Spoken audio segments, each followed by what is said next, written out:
السلام علیکم ناظرین، ایک سوال آیا ہے آپ کی طرف سے اور اس کے جواب کے لیے میرے ساتھ موجود ہیں محترم جناب پروفیسر ڈاکٹر عبدالقدوس صہیب صاحب۔ آپ چیئرمین ہیں شعبہ علوم اسلامیہ بہاؤالدین ذکریہ یونیورسٹی ملتان، ممتاز مذہبی اسکالر ہیں، ممتاز ماہر تعلیم ہیں، اور ماشاءاللہ آپ کو پہلے بھی بہت سے سوالات آپ کے جو تھے ان کے جواب آپ نے بہت عمدہ انداز میں دیے ہیں۔ تو آپ سے گفتگو کا سلسلہ شروع کرتے ہیں۔ السلام علیکم ڈاکٹر صاحب۔ وعلیکم السلام، کیا حال ہے صاحب؟ جی الحمدللہ خیریت ہے الحمدللہ۔ انشاءاللہ۔ ڈاکٹر صاحب، محرمات نکاح جی، یہ کیا ہیں؟ کون کون سی عورتیں ہیں جن سے نکاح کیا جا سکتا ہے اور کون سی ایسی ہیں جن سے نہیں ہو سکتا؟ محرمات کہتے ہیں جن سے نکاح آپ کا نہیں ہو سکتا ہے نا۔ خیر دیکھیے، اللہ سبحانہ و تعالیٰ نے انسان کو پیدا کیا، انسان کی تخلیق کی ہے، جی مرد عورت بنائے، آدم اور حوا، اور پھر ان سے نسل انسانی کو آگے پھیلایا۔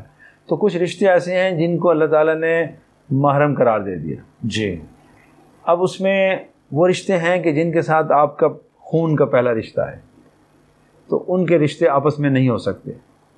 جیسے یعنی جو ہے نا، آپ بہن بھائی کی شادی آپس میں نہیں ہو سکتی۔ جی، اسی طرح سے آپ کی والدہ کی طرف سے جو ہے خالہ ہے، اس سے نکاح نہیں ہو سکتا۔ آپ کی پھوپھی ہے باپ کی طرف سے، باپ کی بہن ہے نا، اس سے نکاح نہیں ہو سکتا۔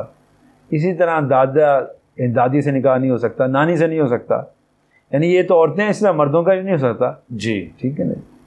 اب اسی طرح سے کچھ وہ رشتے ہیں جو نکاح کی وجہ سے آپ کے لیے یعنی وہ محرم بن جاتے ہیں۔ جیسے ایک وقت میں دو بہنوں کو جمع نہیں کیا جا سکتا نکاح کے اندر۔ جی بالکل۔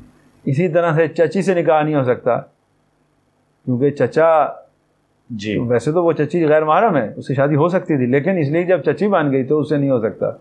چچا کی زندگی میں وہ آپ کی چچی ہے تو اس سے نکاح نہیں ہو سکتا وہ اچھا، اسی طرح سے جو آپ کے اوپر اور نیچے، یعنی جد میں نانا نانی، دادا دادی، اسی طرح سے پھوپھی خالہ، اور آپ کی آگے نسل میں یعنی جو آپ کے اولاد، بھتیجی بھانجی، نواسا نواسی، جی ٹھیک ہے، اور پوتا پوتی، ان سے نکاح نہیں ہو سکتا۔ تو اس کے علاوہ باقی سب سے ہو سکتا ہے۔ یعنی دیکھیں نا، ایک مرد کی جد میں اور اس کے آگے جو ہے نا، جو اس کے خونی رشتے ہیں وہ چھوڑ دیں، باقی سب سے آپ نکاح کر سکتے ہیں۔ چچا زاد بہن بھائیوں سے نہیں نکاح کر سکتے ہیں، خالہ زاد بہن بھائیوں کا نکاح ہو سکتا ہے، پھوپھی زاد بہن بھائیوں کا، اسی طرح سے تمام جتنے رشتہ دار ہیں، یعنی دادکوں کے اندر چچا پھوپھی زاد ہو گئے، اور ادھر نانکوں کے اندر خالہ اور ماموں زاد ہو گئے، ان سب کے نکاح آپس میں ہو سکتے ہیں۔ اور اس کے علاوہ دنیا میں جتنے مرد و عورتیں سب نکاح آپس میں کر سکتے ہیں، اس میں کوئی پابندی نہیں ہے۔ یہ 8 رشتے ہیں جسے اسلام نے حرام کی ہے، ان کو چھوڑ کر آپ باقیوں کو نکاح کر سکتے۔ اور قرآن مجید نے اسی ترتیب بتا دی ہے کہ ان سے آپ نکاح نہیں کر سکتے جو آپ کے خون سے، جد سے پیدا ہوئے ہیں، اور جو ان سے آگے جو سلسلہ آگے چلتا ہے، مطلب آپ جیسے میں کہا دادا دادی سے لے کر جی اور پوتا پوتی تک، بالکل، اس نواسا نواسی تک، یہ آپ ان سے آپ نکاح نہیں کر سکتے، باقی آپ جس سے چاہیں کر سکتے ہیں۔ اور ڈاکٹر صاحب، جیسے آپ نے ماشاءاللہ بہت عمدہ انداز میں بتایا کہ محرمات نکاح کے بارے میں، تو اسی طرح رضاعت کے بارے میں بھی بتا دیں۔ ہاں، اسی وضاحت ضروری ہے۔ دیکھیں نا، یہ تو ہے نا محرمات، جی کچھ وہ رشتے ہیں جو دودھ سے قائم ہوتے ہیں، اس میں ایک رضائی رشتہ ہے، جی کہ ایک خاتون ہے، اس نے اپنے بچے کو بھی دودھ پلایا، اور اسی دوران اسی عرصے میں اس نے جو دوسرے بچہ تھا، بچی تھی، اس کو بھی دودھ پلایا، تو وہ دونوں آپس میں رضائی بہن بھائی ہو گئے۔ ان کا بھی آپس میں رشتہ نہیں ہو سکتا، نکاح نہیں ہو سکتا۔ دودھ شریک بہن بھائی کا بھی آپس میں رشتہ نہیں ہو سکتا۔ یعنی دیکھیں نا، ہمارے ہاں جب ایک خاتون دودھ پلاتی ہے اپنے بچے کو، جی اور ایک ایسی خاتون ہے محلے میں، یہ قریب رشتہ داروں میں، یہ دور دراز کے رشتہ داروں میں، یہ ویسے بھی محلے میں، یہ اس کا بچے نے دودھ پینا اور والدہ کا دودھ نہیں ہے، تو وہ اس جو خاتون کی خدمات حاصل کرتے ہیں کہ جو اپنے بچے کو دودھ پلا رہی ہوتی ہے۔ جی اور بعض ایسے دائیاں بھی ہوتی ہیں جو معاوضے کے ساتھ دودھ پلاتی ہیں۔ بالکل۔ تو یہ دودھ پلانا اسلام میں جائز ہے، قرآن نے بھی اس کے حکم کی وضاحت کر دی ہے، رضاعت کی۔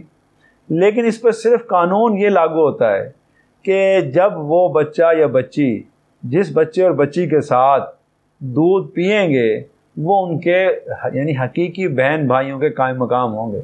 ان کا تعلق بھی وہی ہوگا جو حقیقی بہن بھائی کا ہوتا ہے، کیونکہ یہ رضائی بہن بھائی ہیں اور ان کی یہ والدہ رضائی ہے، ٹھیک ہے۔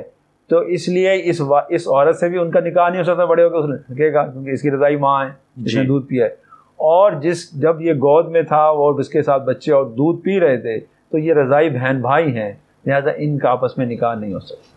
جی بہت شکریہ محترم جناب پروفیسر ڈاکٹر عبدالقدوس صہیب صاحب، چیئرمین شعبہ علوم اسلامیہ بہاؤالدین ذکریہ یونیورسٹی ملتان۔ ماشاءاللہ آپ نے بہت اچھے انداز میں ہمارے ناظرین کا جو سوال تھا اس کا جواب دیا، تو آپ سے انشاءاللہ اور بھی کچھ سوال جیسے آئیں گے تو پھر آپ کی خدمت میں دوبارہ حاضر ہوں گے۔ تو اس وقت تک کے لیے افتخار علی گیلانی کو اجازت دیجیے، اللہ حافظ۔